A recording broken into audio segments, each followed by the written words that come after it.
Manufacturing employment across the United States has entered a contraction phase even as the administration doubles down on tariff policy as its primary tool for industrial revival. The latest Bureau of Labor Statistics data through January 2026 shows manufacturing payrolls declining for 3 consecutive months, with December 2025 and January 2026 posting particularly sharp drops. What makes this moment significant is not merely the statistical reversal, but the collision between political narrative and economic reality at a point when tariff implementation is accelerating, not retreating.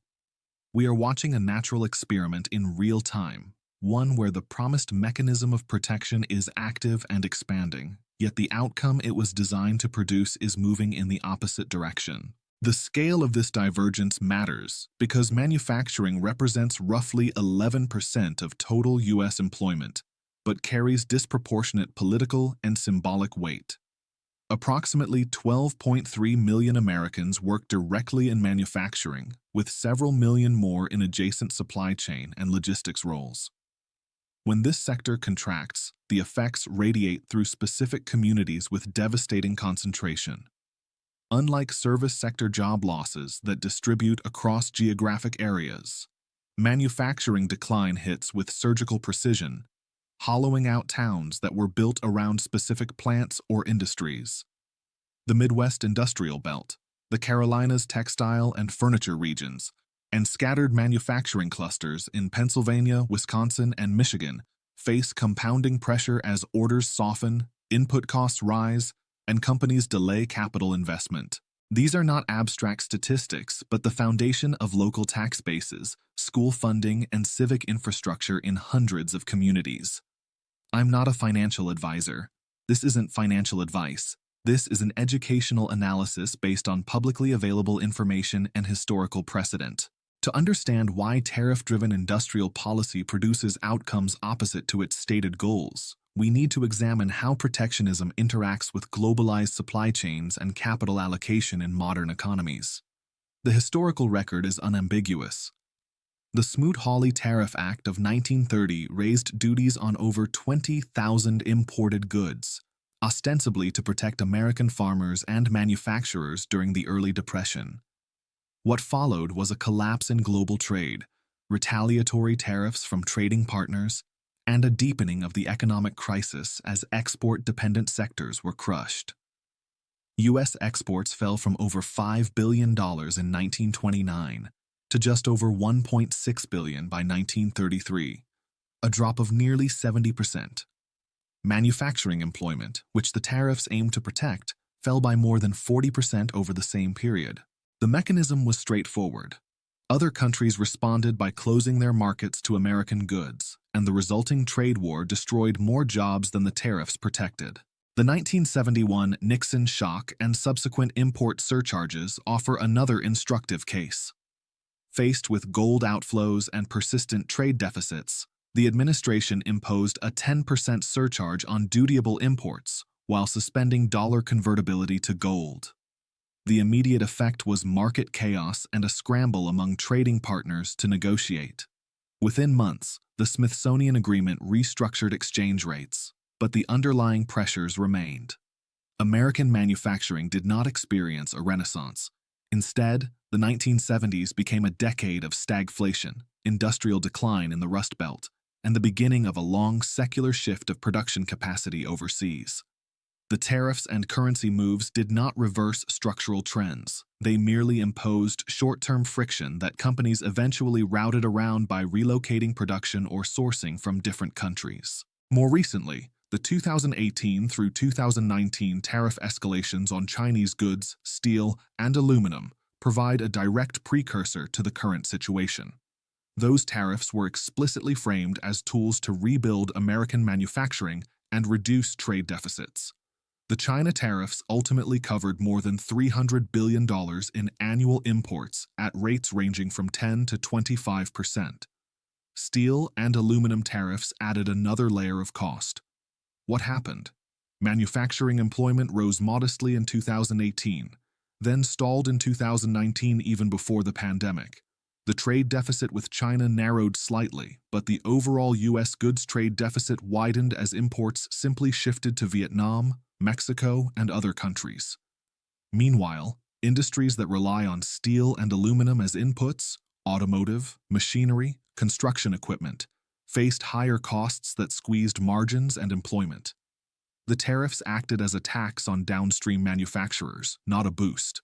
By late 2019, the Institute for Supply Management's Manufacturing Index had fallen into contraction territory, and surveys showed that tariff uncertainty was a leading cause of deferred investment. We now find ourselves in early 2026 with a tariff structure more extensive and aggressive than at any point since the 1930s.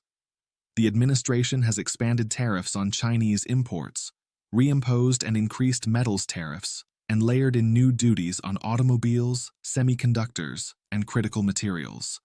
The stated logic remains identical. These measures will force production back to the United States, create high-wage manufacturing jobs, and reduce dependence on foreign supply chains. Yet the employment data is moving in reverse. January 2026 saw manufacturing payrolls drop by 33,000 jobs. December 2025 was revised down to show a loss of 41,000.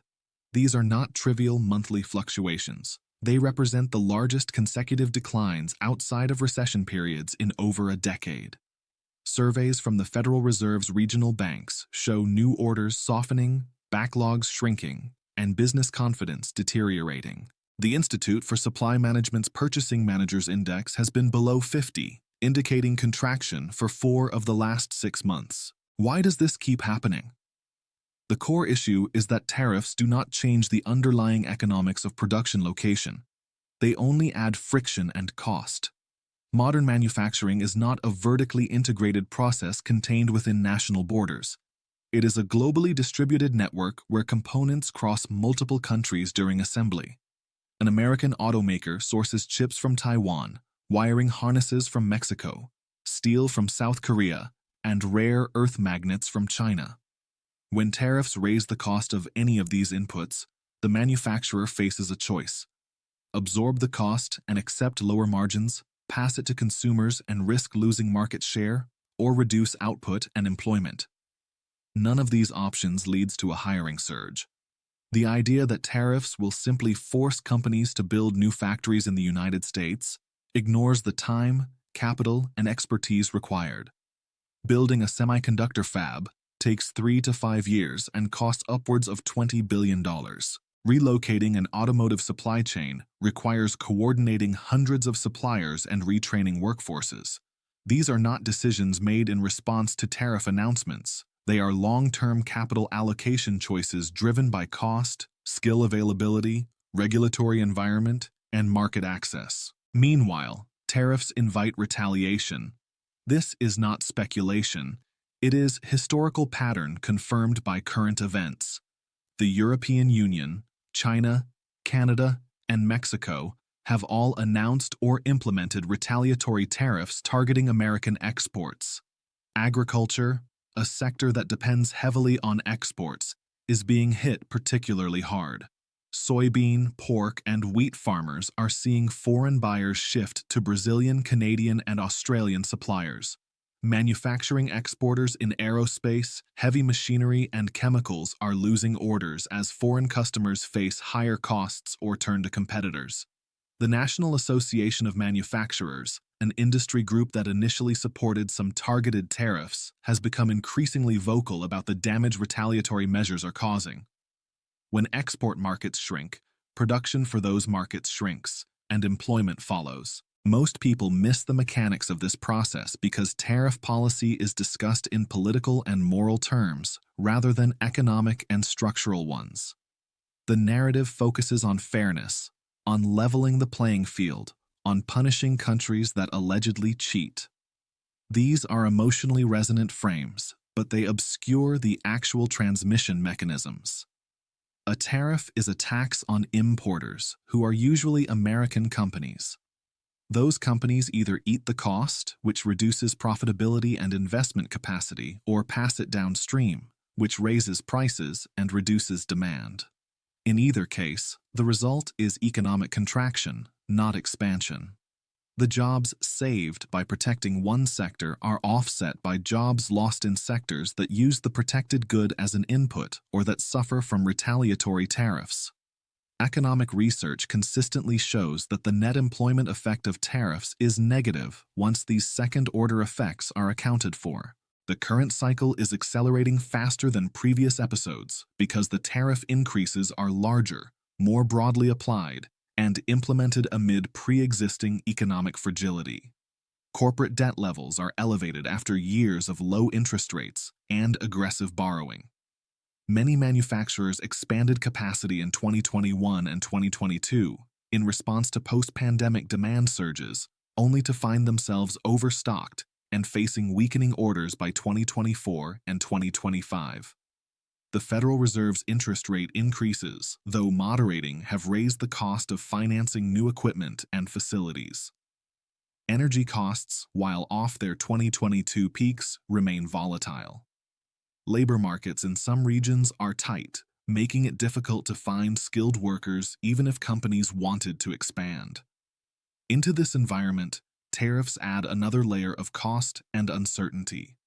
Companies respond by freezing hiring, delaying capital expenditures, and in some cases, accelerating automation to reduce headcount. The data reflects this. Capital goods orders have been declining, and industrial production indices show stagnation or contraction in multiple subsectors. The human dimension of this process unfolds in specific places with brutal clarity. Consider a mid-sized automotive parts manufacturer in Ohio. They employ 800 people making brake components for several large assemblers. Tariffs on steel and aluminum raise their input costs by 15%. Their customers, the assemblers, are facing their own tariff-related cost increases on imported parts and are demanding price concessions from suppliers. The parts manufacturer cannot pass costs forward, cannot absorb them without losing money, and cannot easily shift production overseas because of existing contracts and capital tied up in local facilities. The result is a squeeze on margins, a hiring freeze, then layoffs as orders soften. 20 jobs go in the first quarter, another 50 by mid-year.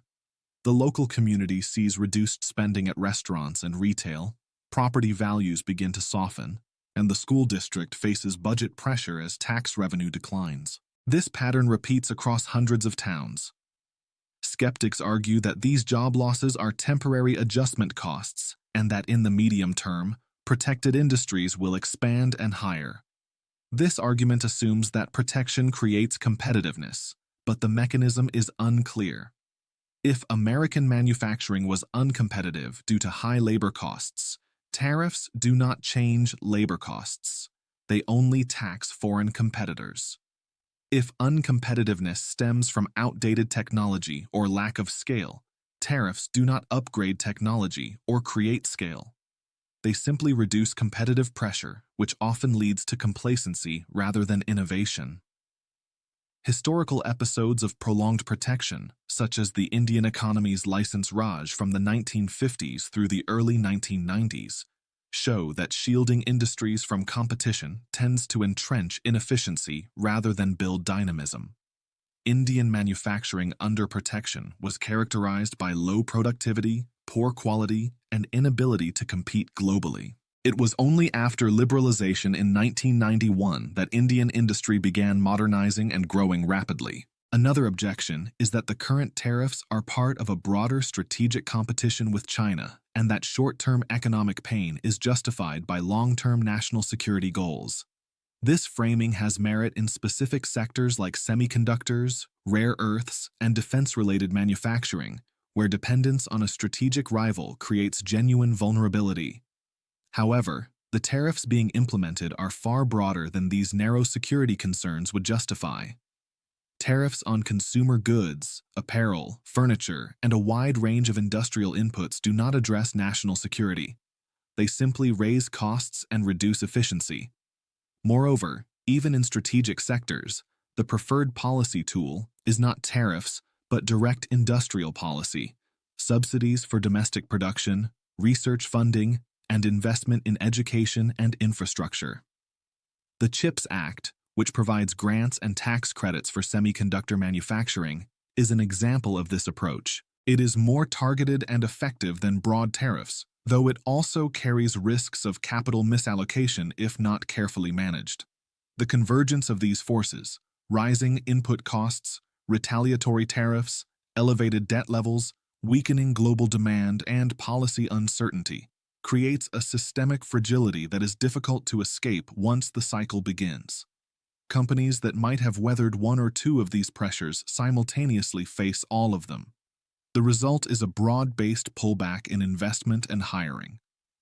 The Federal Reserve's Beige Book, which compiles anecdotal reports from businesses across the country, has shown increasing references to tariffs as a source of concern and a reason for deferred capital spending.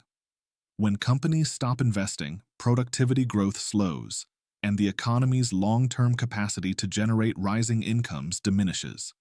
This is how short-term policy choices create long-term stagnation. At this stage of the cycle, the political incentives make reversal difficult. Tariffs have been presented as a central pillar of economic strategy, and admitting they are counterproductive would require a significant political reversal. Instead, the typical response is to double down, to argue that the tariffs need more time to work or that they need to be expanded further to be effective. This is what happened in the early 1930s. Even as evidence mounted that Smoot-Hawley was deepening the Depression, political leaders were reluctant to reverse course because doing so would require admitting error. By the time meaningful liberalization occurred, the damage was entrenched, and the global economy had been fractured for years. We are not in a situation identical to 1930, but the structural parallels are striking. A globally integrated economy is being deliberately fragmented by governments pursuing nationalist economic policies. Trade barriers are rising, supply chains are being forced to reorganize, and the costs of this reorganization are being borne by workers and companies in the form of lost jobs, higher prices, and reduced growth. The wealth destruction does not come from a single dramatic crash, but from the grinding erosion of productive capacity, the misallocation of capital into less efficient uses, and the loss of the gains from trade that have been the foundation of rising living standards for decades. The data reveals the truth because the data is not subject to political narratives or wishful thinking. Manufacturing employment is falling. Orders are softening. Investment is being deferred. These are measurable, observable outcomes, and they are happening despite, perhaps because of, the tariff policies that were supposed to prevent them. The people who work in these industries, who live in these communities, and who depend on these jobs for their livelihoods are experiencing the consequences in real time. The promised revival is not materializing. Instead, what is unfolding is a classic case of economic policy undermining its own stated objectives through predictable and well-documented mechanisms. As we move deeper into 2026, the question is not whether this dynamic will continue, but how far it will progress before political and economic pressures force a change. The longer tariffs remain in place and the more they expand, the deeper the structural damage and the harder the eventual adjustment. Companies that shut down production lines, lay off skilled workers, and abandon capital investments do not simply restart those operations when policies change. Workers who leave manufacturing often do not return. They retrain for other sectors or retire. Supply chains that are severed take years to rebuild. The economic literature on hysteresis, the idea that temporary shocks can have permanent effects, suggests that prolonged periods of protection and trade disruption leave lasting scars on industrial capacity and productivity. Historically, systems positioned here, with policy working against economic fundamentals and political incentives preventing correction, tend to experience prolonged stagnation rather than quick recovery. The 1930s saw a decade of depression, partly because policy errors were compounded rather than corrected. The 1970s saw a decade of stagflation, partly because governments tried to manage away structural problems with blunt tools like price controls and tariffs instead of addressing underlying productivity and competitiveness issues. The current trajectory suggests a similar pattern. a slow, grinding decline in manufacturing competitiveness masked by political rhetoric, with the true costs becoming undeniable only after years of cumulative damage. Once these pressures align, the system does not snap back easily. The feedback loops are negative. Declining employment reduces incomes and consumer spending. Reduced spending lowers demand for manufactured goods, leading to further employment cuts. Retaliatory tariffs shrink export markets, reducing production and employment in export-oriented sectors. Rising costs from tariffs squeeze margins, reducing corporate profits and tax revenues, which limits government capacity to respond with fiscal support. Each element reinforces the others, creating a downward spiral that is difficult to arrest without fundamental policy change. The mathematics of this process are well understood, even if the politics make acknowledgement difficult. This is not about prophecy or prediction. It is about recognizing patterns that repeat because the underlying incentives and mechanisms do not change. Protectionism has failed to revive manufacturing in every major instance it has been tried over the past century. It fails because it addresses symptoms rather than causes, because it invites retaliation, because it raises costs for downstream users, and because it removes the competitive pressure that drives innovation and efficiency. The current episode is following this script with remarkable fidelity. Manufacturing jobs are falling despite the tariff promise, because the tariff promise was always based on a misunderstanding of how modern production and trade function. The data reveals this truth plainly for those willing to see it. The question now is how much wealth will be destroyed and how many communities will be damaged before the lesson is learned once more.